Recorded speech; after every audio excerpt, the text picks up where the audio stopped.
So hello everyone, good morning সবাইকে। কেমন আছো তোমরা সবাই? আশা করি ভালোই আছো, আমিও অনেক ভালো আছি। তো এখানে দেখো আমি একটা পার্সেল আনবক্সিং করতে বসে গেছি। এই পার্সেলটা আমাদের কাছে অনেক দিন এসছে, কিন্তু এতদিন আনবক্সিং করা হয়নি কারণ বাবাই ছোট ছিল বলে। আর এর ভেতর কি আছে বলো তো? এটাকে সেট করতে হবে। এর ভেতরে আছে একটা চেয়ার, আর এটা তোমাদের দাদাভাই আনবক্সিং করতে বসে গেছে। আর এটা বাবাই ওর অন্নপ্রাশনে পেয়েছে।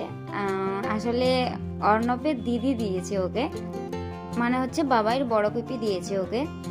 বাবাই এতদিন বসতে পারতো না, তাই এতদিন সেট করিনি। এখন একটু একটু করে বসতে পারছে, তাই ভাবলাম একটু সেট করে দেখি কেমন বসতে পারে। তো ভালোই বসছিল, ওর ভালোই লাগছিল বসে, ও খুব আনন্দ পাচ্ছিল, নতুন জিনিস তো। আর এটা সেট করতে তোমাদের দাদাভাই পুরো নাজেহাল হয়ে গেছে। যদিও বা মোবাইল দেখে দেখে করছিল, তবুও অনেকটাই টাইম লেগেছিল। তো ভিডিওটা কেমন লাগলো অবশ্যই কমেন্টে জানিও।